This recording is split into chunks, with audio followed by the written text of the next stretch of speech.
In this lesson, we're going to remind ourselves of how to work with imaginary numbers. Hopefully you remember seeing those last year in Algebra 2. And as a quick reminder, the square root of -1 we call I. It's an imaginary number. You can't take the square root of a negative because nothing times itself equals a negative.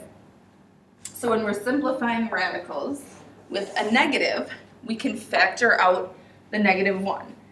So for our first example, we can split this up as 16 times -1. You can further split up the radical as long as it's just multiplying or dividing. You can split up the radical. You cannot with adding or subtracting. The square root of 16 is 4, and the square root of -1 is I. So once you factor out that I, you simplify the radical like normal. So let's take a look at one more. For our next one, again, we can split this up as 18 times -1. We can further split it up as 9 times 2.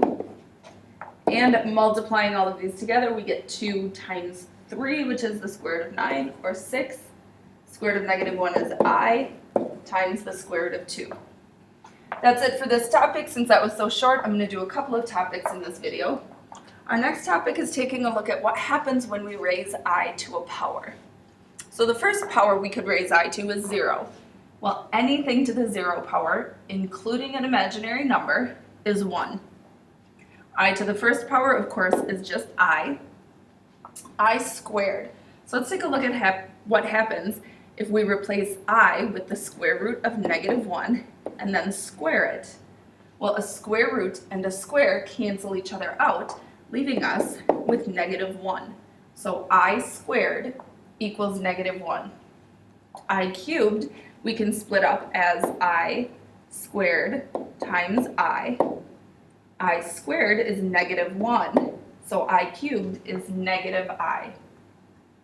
I to the fourth power we can split up as I squared times I squared, which is -1 times -1, or 1. Hopefully you recognize that. You've seen it in the list already.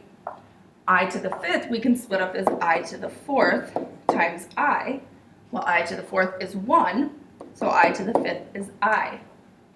What happens is the pattern repeats, because anytime you can kind of factor out that I to the fourth power, that's 1.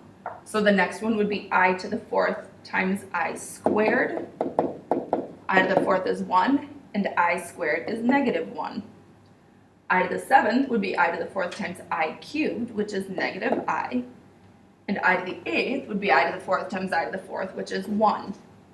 So what you need to do when you're simplifying powers of I is figure out what the remainder is after you divide by 4. If it is a multiple of 4, then it will simplify to 1, as this obviously multiple of 4 and this multiple of 4 did. Alright, so if that didn't make sense, hopefully going through an actual example will make a little bit more sense. So the first thing I do when I'm simplifying powers of I is I divide by the power by 4. 46 divided by 4 is 11 with a remainder of 2. Whatever that remainder is your new power, because I to the 44th power is 1, so that cancels. I squared is -1.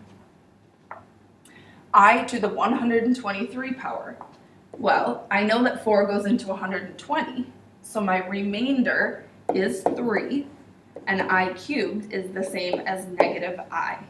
So when you simplify an expression with a power of I, you should never actually have a power left. So look at the only 4 options, the ones in red to begin with. You would either have 1, I, -1, or -I. So again, these 4 right here, those final simplified forms. Again, simplifying powers of I, you will never actually have a power of I on your final simplified answer. We're going to do one more topic because this is another one that's pretty quick as well. Solving complex equations. So when you've got a complex number, you have a real part. So if you look at this a plus bi, the real part is a, and the imaginary part is the b times I. So when you've got an equation, you've set the real part, a, equal to the real part on the other side of the equal sign. Excuse me, that should be a 10. So a equals negative 10, and then you set your imaginary part equal to the imaginary part. Well, if we divide both sides by I, we get b equals 6. So, simple enough. We'll take a look at one more. A plus 6 is the real part on this one. So I set a plus 6 equal to the real part on the other side, which is 6.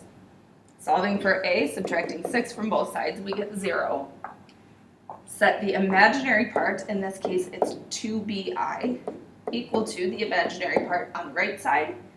And then solving for b, I can divide both sides by I, which will cancel. And dividing by 2, I get negative 5 halves.